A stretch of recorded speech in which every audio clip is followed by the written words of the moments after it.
여러분 안녕하십니까? 정관용입니다. 대통령 선거 정말 며칠 안 남았습니다. 저희 EBS 교육방송은 주요 대통령 후보들을 초청해서 교육정책 또 보육정책을 중심으로 공약을 점검하고 비교 검토해보는 시간 준비했습니다. 2017 대통령 후보 초청 특별대담 대한민국의 미래를 말하다.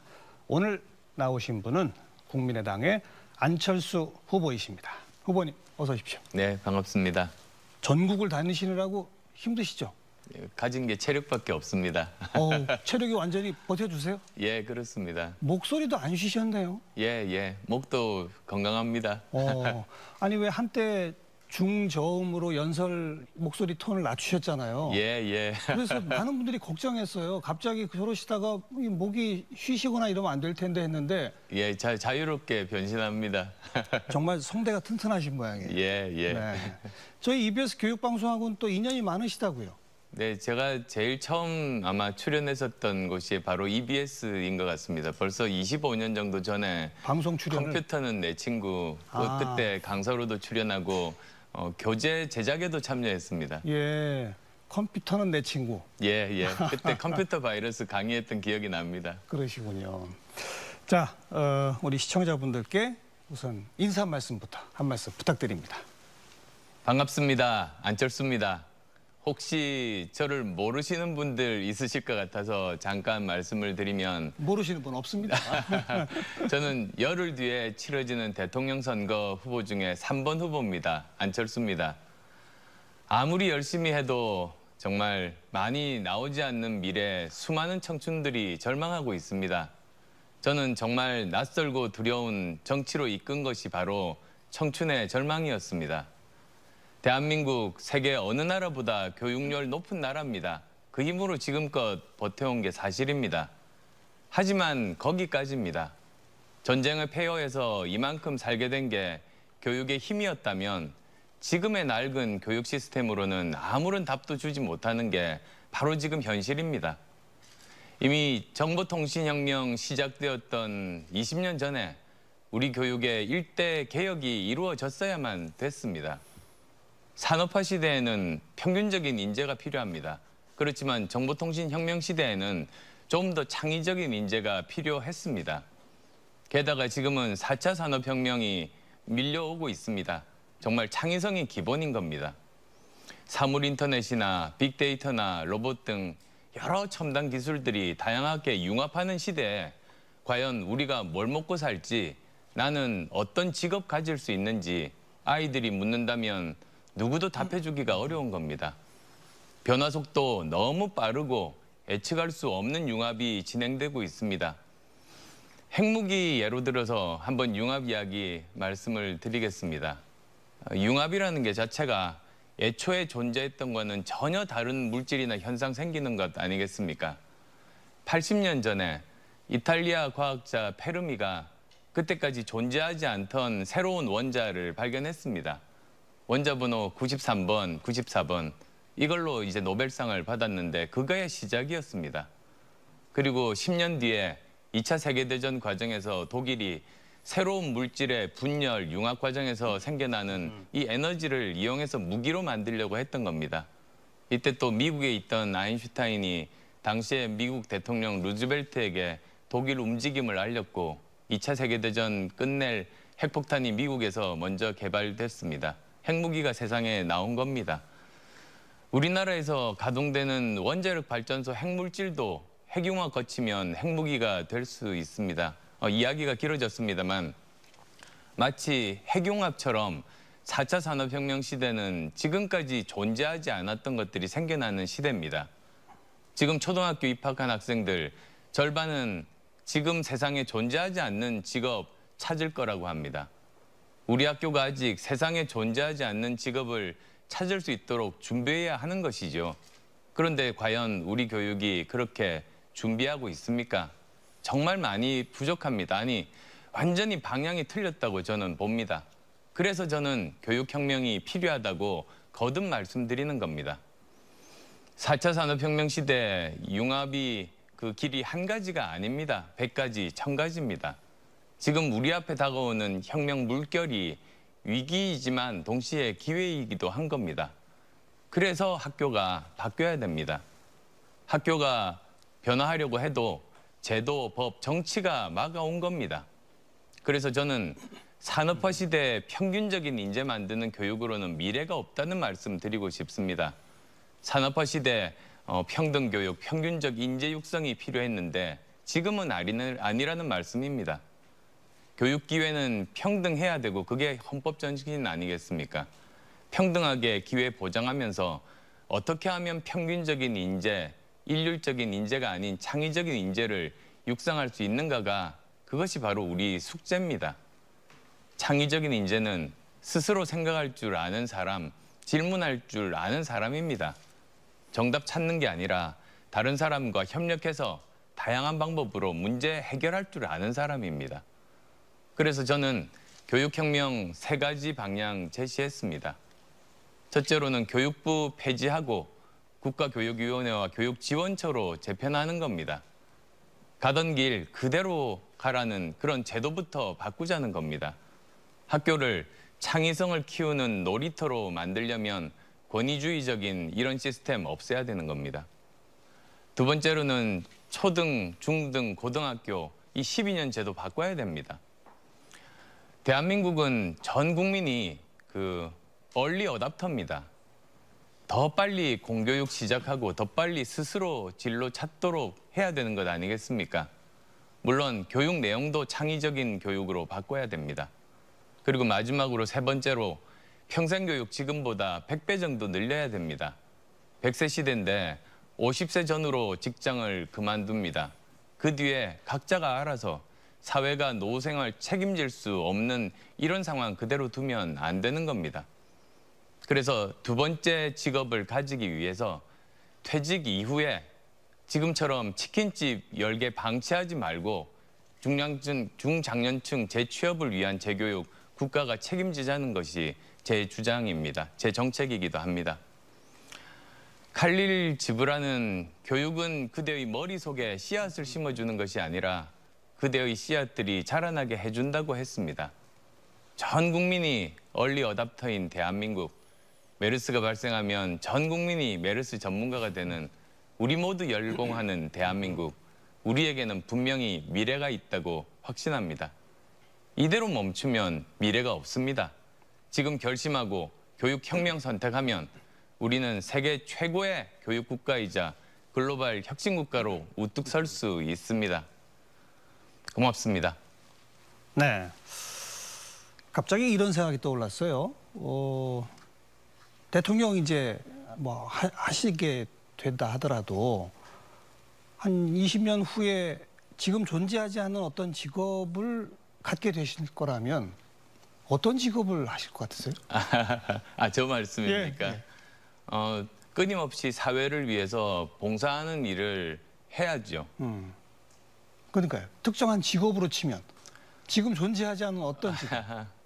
글쎄요. 저는 계속 저 나름대로 열심히 해왔던 일들을 계속 정리하는 책을 쓰고 싶습니다. 어떤 네. 직업을 가졌든. 네. 그리고 예전에도 그렇게 책을 많이 써왔습니다. 네.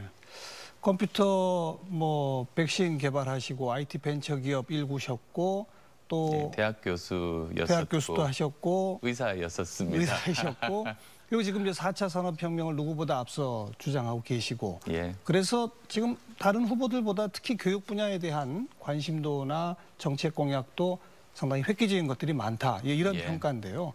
지금 방금 제시하신 키워드라고 하면 창의성 교육 이렇게 말하면 되겠습니까? 예, 가장 중요하게 보자면 저는 이런 겁니다. 국가의 가장 기본 중에 기본이 교육 아닙니까? 그렇죠. 지금 우리나라가 정말로 힘든 상황이지만 교육을 제대로 바꿔놔야 우리가 이 위기에서 탈출할 수 있다고 믿습니다. 그런데 이제 교육에 있어서 저는 가장 중요하게 생각하는 것이 교육이 기회의 사다리가 되어야 되는 것 아니겠습니까? 예. 모든 사람에게 골고루 같은 선상에서 출발할 수 있도록 도와주는 게 교육이 되어야 되는데 지금은 교육이 기회의 사다리가 아니라 기회를 막는 담벼락이 되어 있는 겁니다. 네. 이걸 바꾸자는 게 제 주장입니다.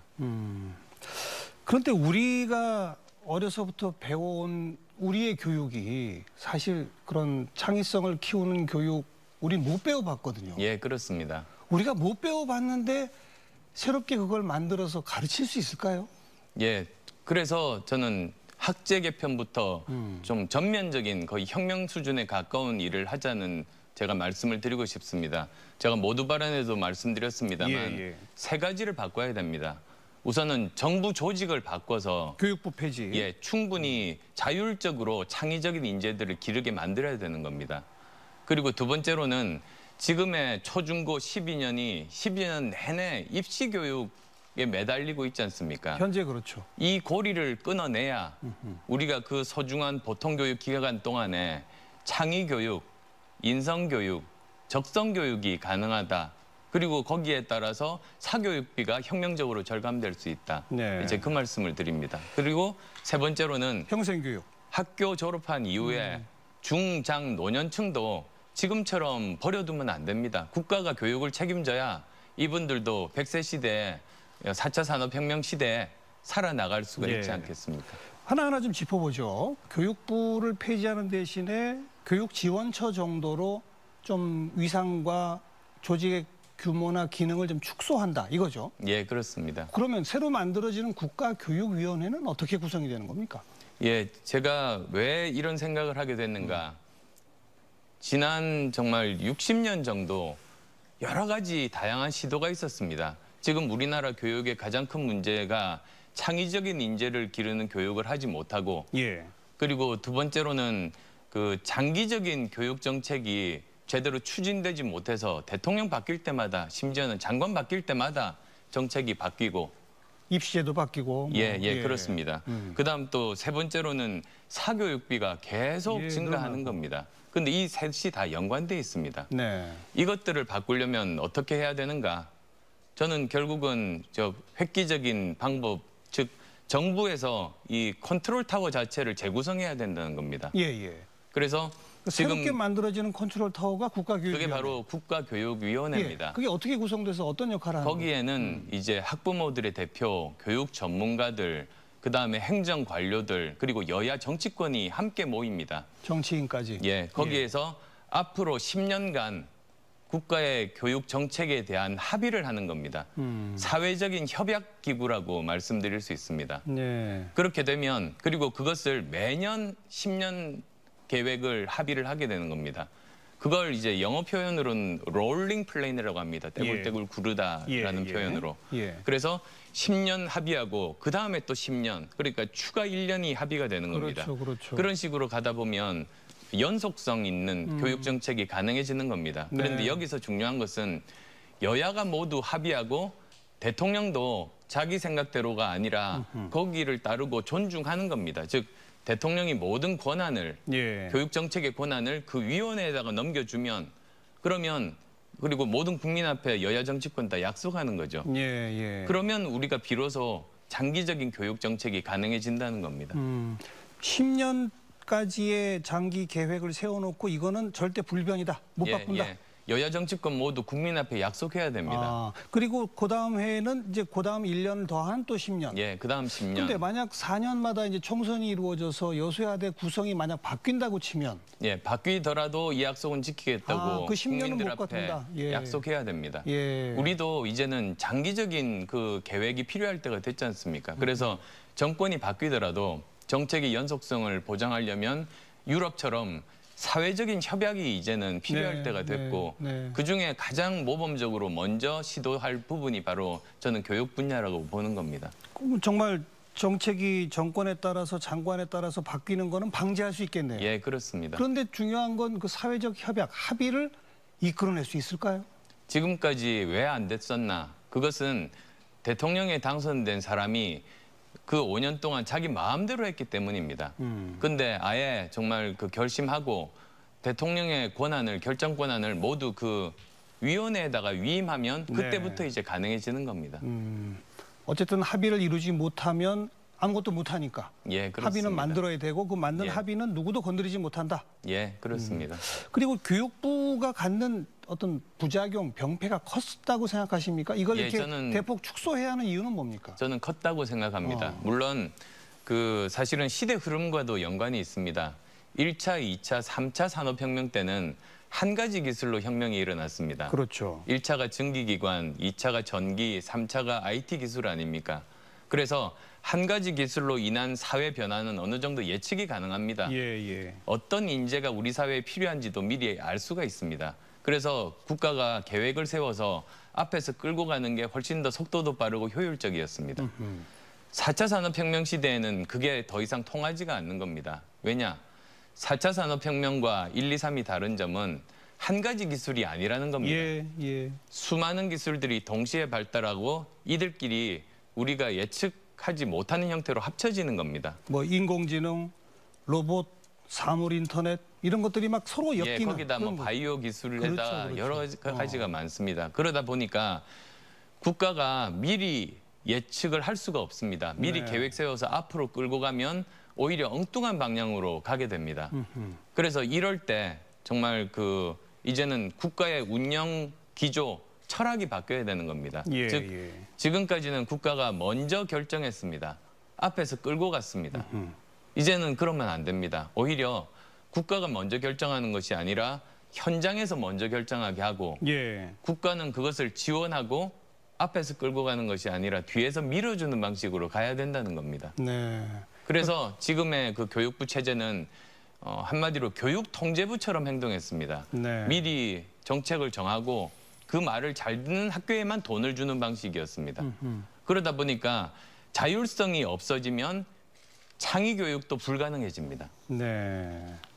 그래서 이걸 바꿔야 된다는 겁니다. 현장의 자율성을 존중하고 그 목소리가 국가교육위원회에 모여가지고 장기 정책을 결정하고 이런 시스템이라고요. 예, 그것을 이제 교육지원처에서 지원해주는 형태로. 행정지원 정도를 하고. 예, 이제는 가는 게 시대 흐름, 4차 산업혁명 시대 그게 정확한 방향이라는 겁니다. 근데 한 가지만 더 짚으면 방금 말씀하신 내용이 국가가 앞에서 미리 결정하고 따라오라고 하는 건 이제 안 된다라고 하셨는데 국가교육위원회도 어쨌든 국가기구 아닙니까? 예, 그렇습니다. 거기서 10년짜리 방향을 미리 정해서 끌고 가는 거 아닌가요? 예, 큰 틀을 결정합니다. 예를 들면 그 학제를 지금처럼 초중고 12년으로 할 건지 아니면 획기적인 다른 방법으로 할 건지 그리고 이제 공교육, 유치원 교육을 몇 살부터 할 건지, 대학은 몇 살에 이제 입학을 할 건지 이런 큰 틀을 결정하는 겁니다. 국가교육위원회는 세세한 정책을 결정하는 곳이 아니다. 예, 그렇습니다. 이제 좀 그림이 그려집니다.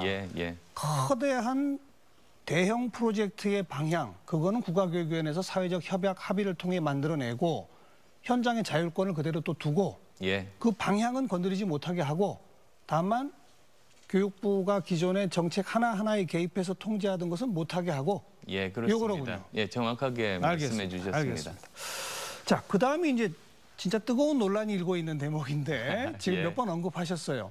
초등학교 6년, 중학교 3년, 고등학교 3년인 이 제도를 초등학교 5년, 중학교 5년, 나머지 2년은 직업학교 또는 진로 탐색 학교입니다. 진로 탐색 내지 직업학교. 그러니까 진로 탐색 학교라는 것은 대학 갈 학생들 이렇게 생각하면 됩니까? 예, 그렇습니다. 직업학교는 거기 졸업하면 바로 취직할 학생들. 그렇습니다.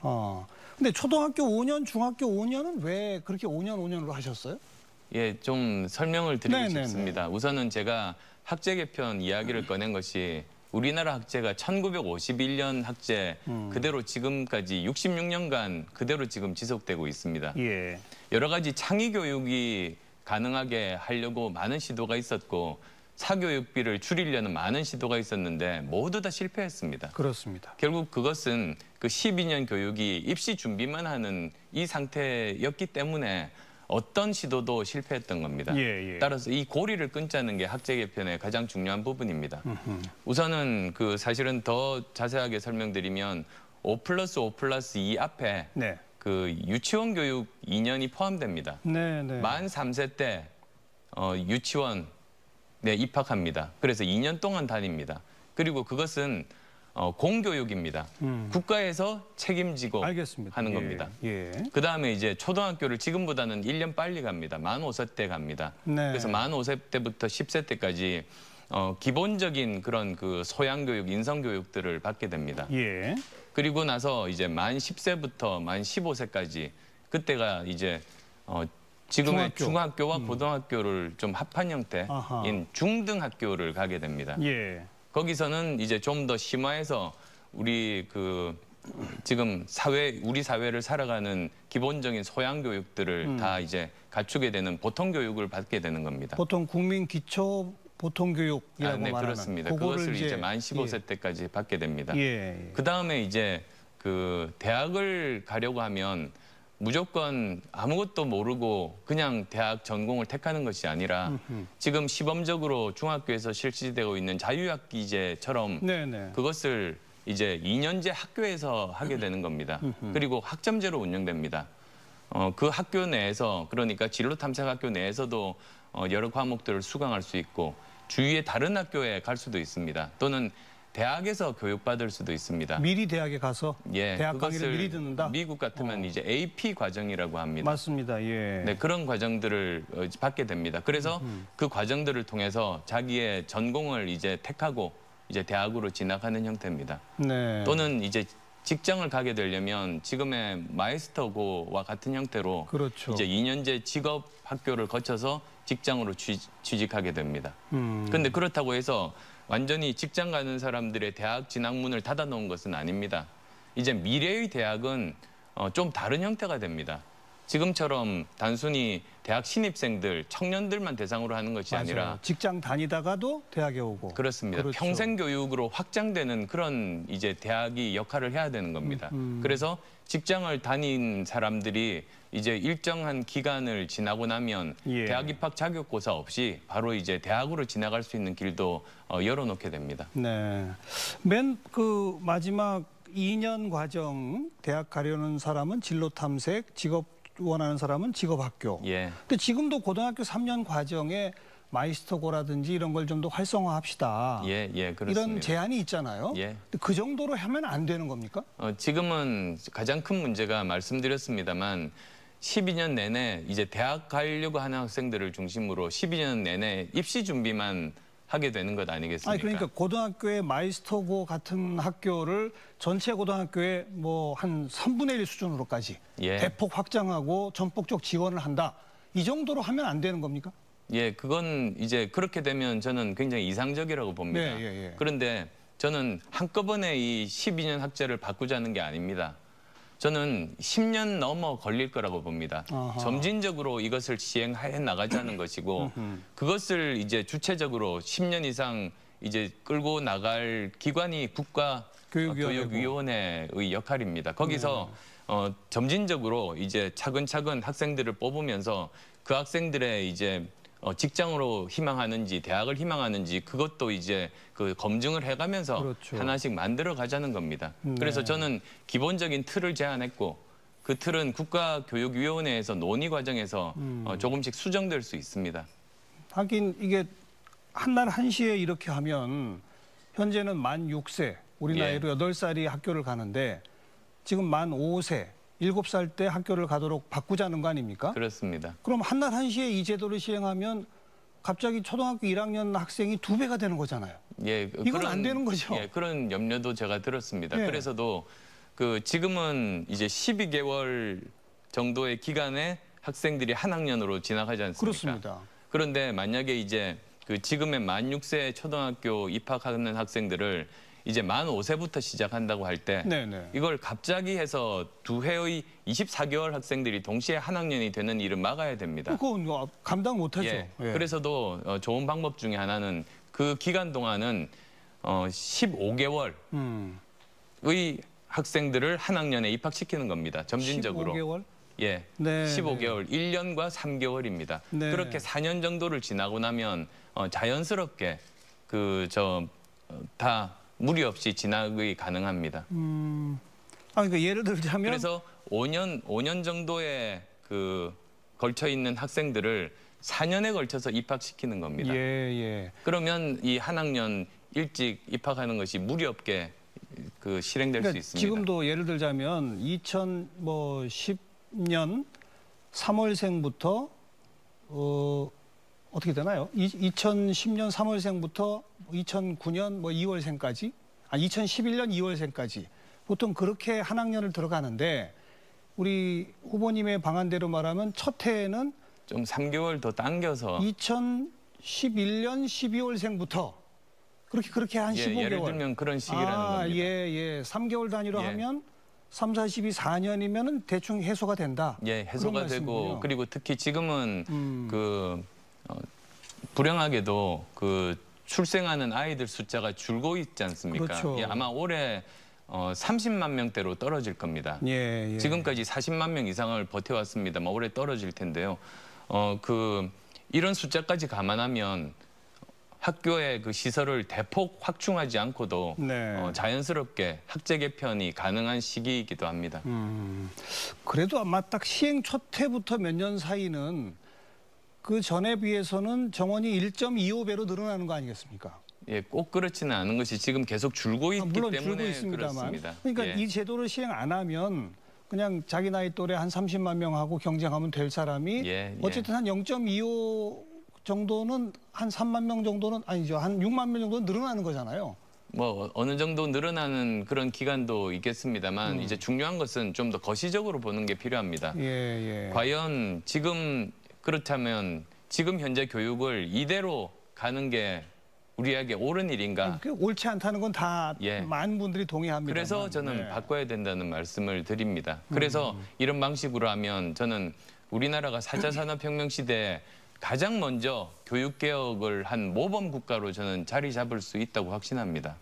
그리고 정말로 창의적인 인재들 기르고 사교육비 획기적으로 절감하는 그런 일들이 가능하다고 저는 말씀드립니다. 많은 다른 대선 후보들께서도 뭐 예컨대 국가교육위원회 신설 이와 같은 제안들은 많이 합니다.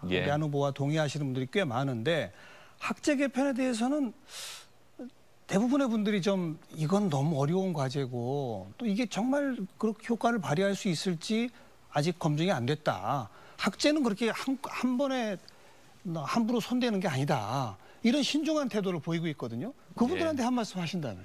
저는 벌써 아주 오랫동안 고민했던 분야입니다. 저는 교육자 출신이고 누구보다도 교육이 개혁이 돼야 우리나라가 다시 살아날 수 있다고 믿고 있습니다. 그리고 여러 가지 다양한 방법을 시도해 보았습니다만 다 실패했습니다. 저는 그 근본적인 해결 방법을 찾는 것이 장기적으로 저는 옳은 방향이라고 봅니다.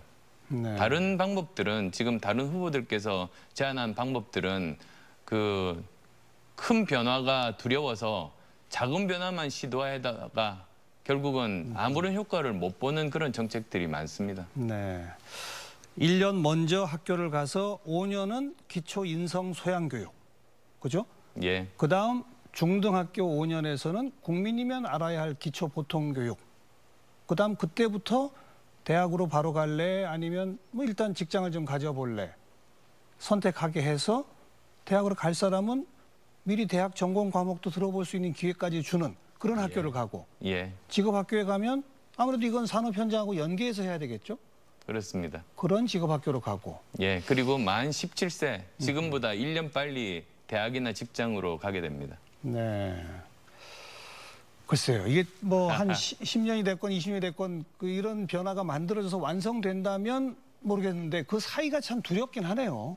그렇지만 지금이 그렇게 적극적으로 변화해야 될 때라고 저는 믿고 있습니다. 그리고 대학 입학 연령만 해도 66년 전에 대학 입학 연령이 만 18세였습니다. 66년 지난 지금 자라나는 학생들이 정신적으로 육체적으로 몇 살 더 사실은 성숙했는데도 여전히 18세인 겁니다. 아까 모두 발언에서도 대한민국 국민은 다 얼리 어답터다. 그렇습니다. 메르스가 터지니까 국민 전부가 메르스 전문가가 되더라. 자, 만약 그렇다면 대학 입시 제도도 바뀌어야 되겠네요. 대학 입시 제도도 바뀝니다. 어떻게 바뀝니까? 학제 개편이 되고 난 다음에는 지금의 수능은 이제 입학 자격 시험이 되게 됩니다. 그리고 이제 대부분의 입학들은 지금의 이제 학생부 종합평가처럼 그런 형식으로 치러지는 게 바람직하다는 게 제 생각입니다만 아마도 그때가 되면 또 사회적인 합의를 통해서 국가교육위원회에서 결정될 몫일 겁니다.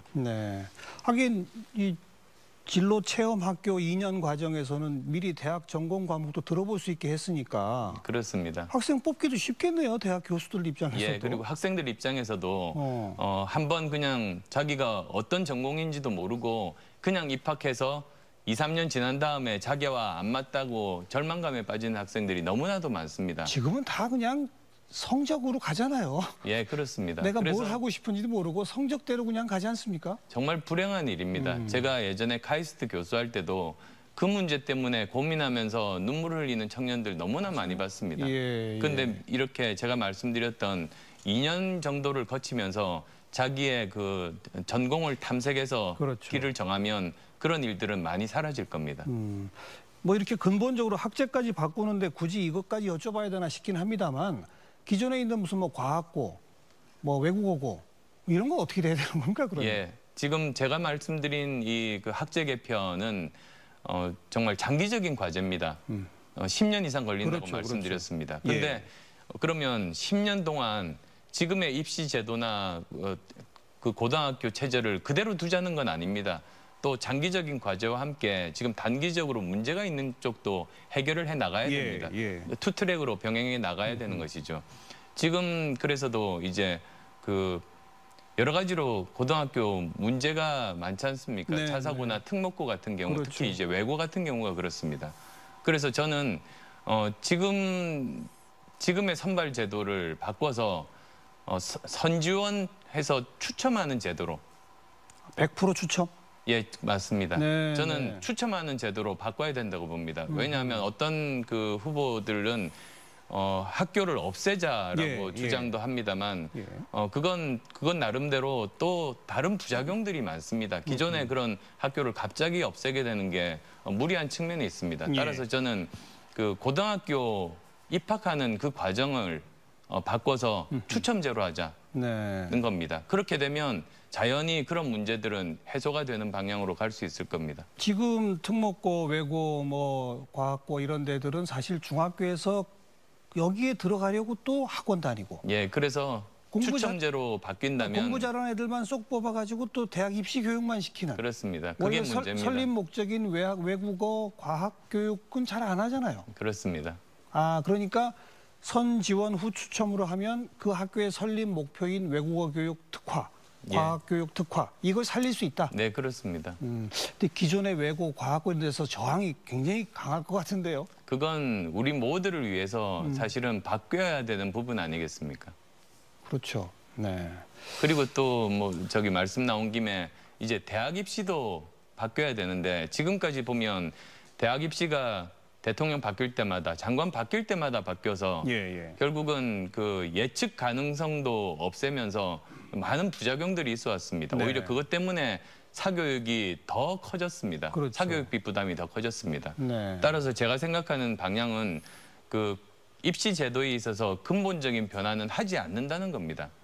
오히려 또 조금씩 변화하려고 하면서 부작용만 많이 생기는 것보다는 큰 틀은 바꾸지 않되 몇 가지 예를 들면 이제는 입시 제도 단순화해야 됩니다.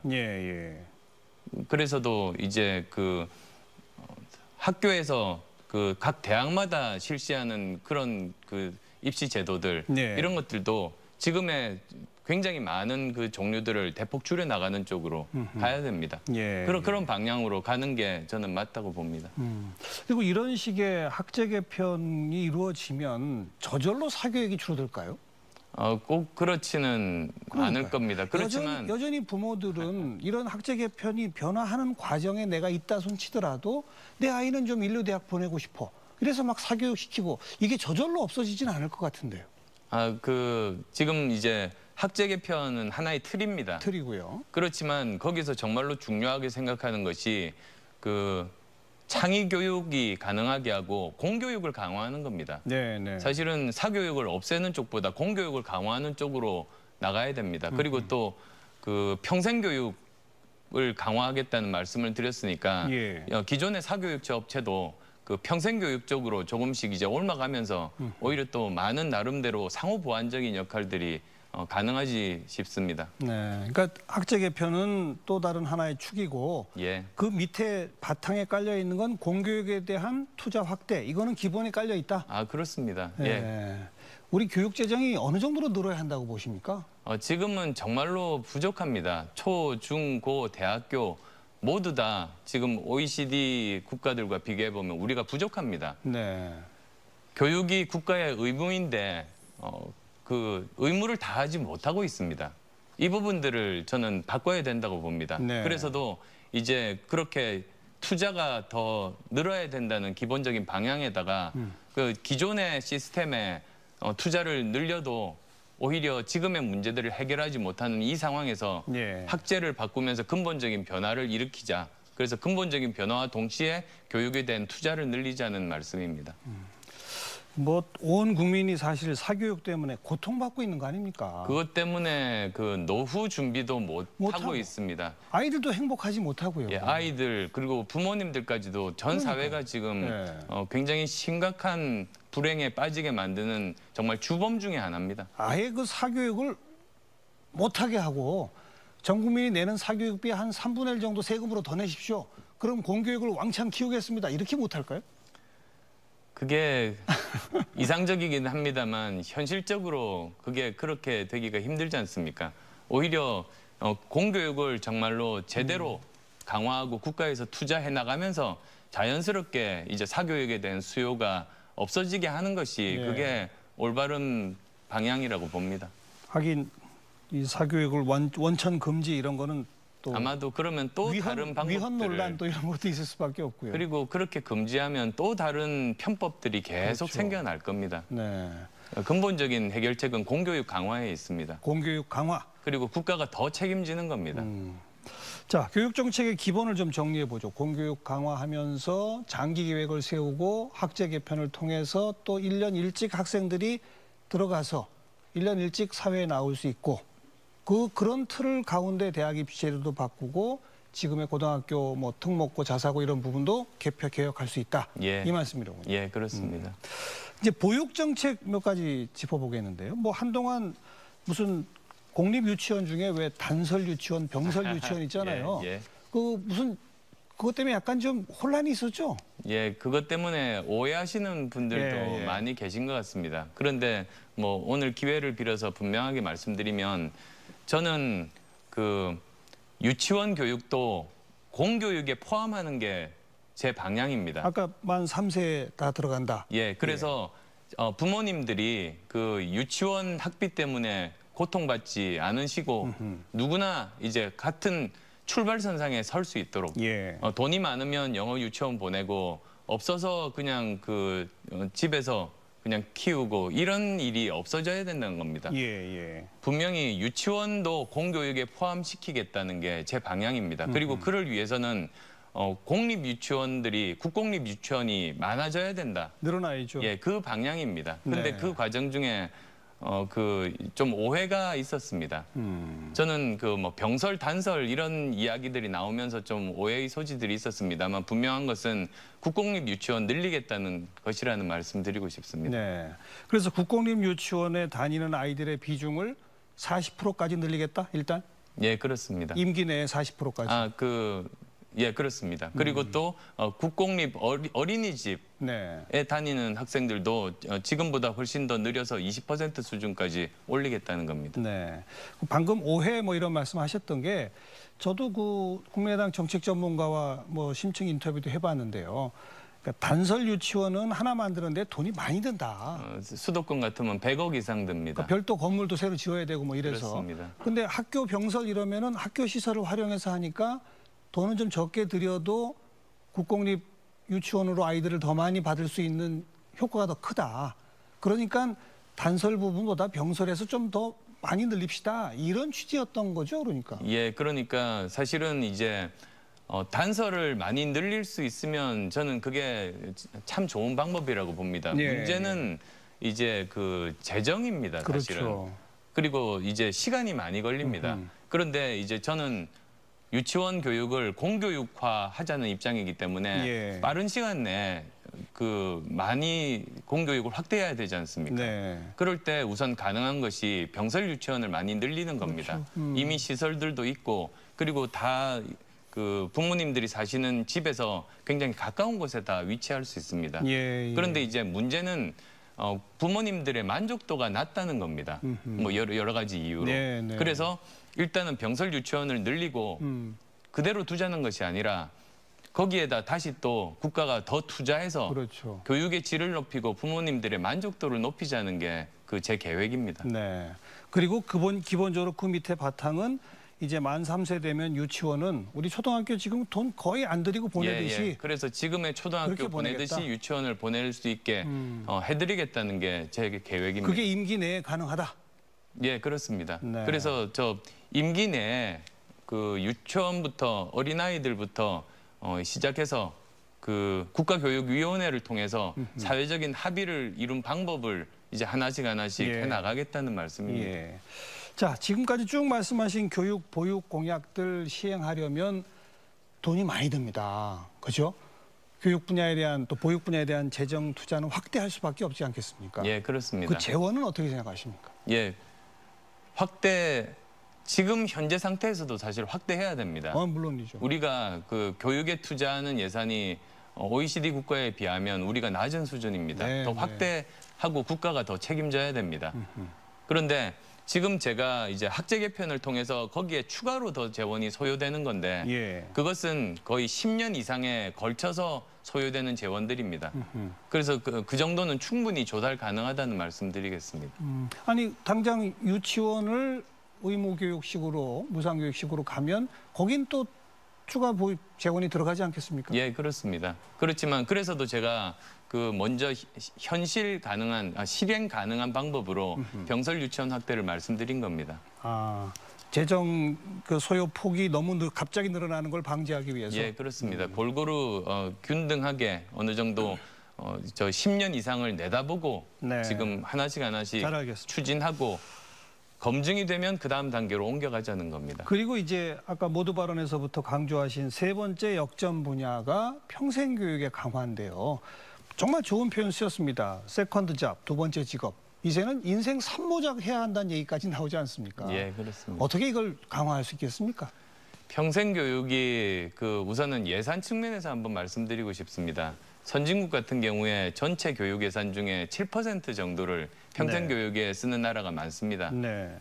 우리나라 찾아봤습니다.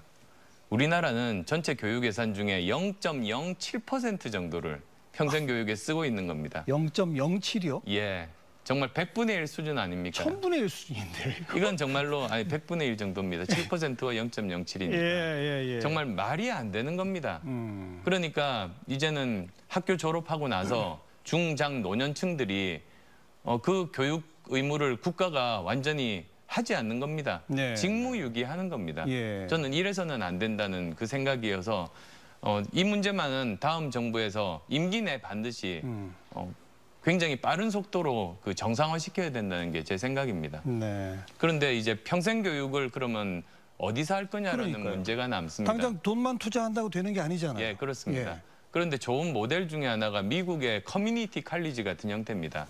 미국의 커뮤니티 칼리지는 학생들만 다니는 게 아닙니다. 젊은 청년만 다니는 것이 아니라 직장인들이 퇴근 후에 또는 주말에 거기서 강의를 듣습니다. 네. 그러면서 지금 자기가 하고 있는 일에 전문성을 계속 강화하거나 또는 다른 직업, 세컨드 잡을 찾을 때 미리 준비를 하게 해줍니다. 네. 근데 지금 우리가 전국에 각 지역마다 대학들이 많습니다. 그렇죠. 지금 이제 구조조정이 막 실시되고 있습니다. 대학 들어갈 학생들이 없어지니까. 예. 그런데 저는 대학의 교육 대상을 젊은 청년들뿐만 아니라 평생교육까지 확대하면 저는 지역에 있는 대학들의 역할이 있다고 봅니다.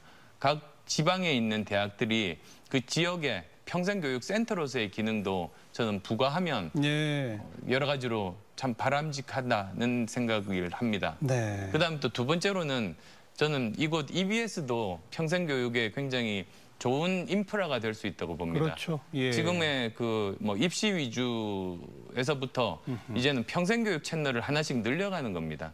그래서 예를 들자면 자격증을 하나 따는데 굉장히 비용이 많이 들지만 네. 좋은 자격증 같은 경우 그것부터 먼저 도입하면 훨씬 더 쉽게 평생교육 채널들을 늘려갈 수 있다고 봅니다. 네. 그리고 또 방송대학도 있습니다. 그렇죠. 방송대학도 지금보다 훨씬 더 역할을 더 크게 해서 각 과목별로 또는 그 서티피킷 과정들 이런 것들을 늘려가면 학점 인증제도 이런 거 말이죠. 그러면 이제 국민들이 평생 교육에 굉장히 그 접근성이 용이한 그런 부분들 아닌가 싶습니다. 네. 지금 대학에 들어갈 학생들 숫자가 계속 줄어들어가서 대학이 어차피 문 닫아야 할 곳이 많은데 바로 거기에 인력과 시설들을 활용해보자. 이거는 지금 시점상으로도 딱 맞는 것 같네요. 예, 지금 이제 그래서도 다음 정부에서 바로 시행해야 됩니다. 그리고 이건 기업체에서도 좀 동참해야 되지 않습니까? 예, 맞습니다. 기업체도 계속 직원들 재교육을 시켜야만 되고 또 불가피하게 구조조정을 해야 된다거나 할 때 다른 데로 이직할 수 있도록 기업도 지원에 앞장서야 되지 않을까요? 예, 기업도 이제는 4차 산업혁명 시대에 직원들 교육에 지금보다 더 적극적으로 나서야 됩니다. 예. 그래서도 저는 기업들 중에서 그렇게 직원들 교육에 많이 투자하는 기업에게는 그 나름대로 여러 가지 도와줄 인센티브 적용 이런 것들도 가능하다고 보는 입장입니다. 네. 알겠습니다. 뭐 그리 길지 않은 시간입니다만은 우리 교육, 보육, 평생교육 분야에 이르기까지 뭐 크게 봐서 교육 정책 분야 전반에 대한 몇 가지 궁금증들 좀 풀고 공약을 꼼꼼하게 설명 들었습니다. 그래도 좀 미진하신 부분이 있을 것 같아서 마지막 한 말씀 우리 시청자분들께 하실 수 있는 기회 드리겠습니다. 네, 감사합니다. 오랜 시간 교육혁명에 대한 제 이야기 들어주셔서 고맙습니다. 우리는 대통령 파면하는 참담한 일을 겪었습니다. 그 과정에서 드러난 권력의 현실 참으로 어이없습니다. 무엇보다 많은 국민을 화나게 한 건 빼기 실력을 너무 쉽게 짓밟았다는 겁니다. 부정입학이나 성적 조작, 대학 총장부터 학장 교수까지 연루돼서 법의 심판대에 섰습니다. 대통령, 청와대, 고위 관료뿐 아니라 재벌까지도 너무 쉽게 동원이 됐습니다. 지금 2017년 대한민국 민낯입니다. 그런데 그게 전부가 아닙니다.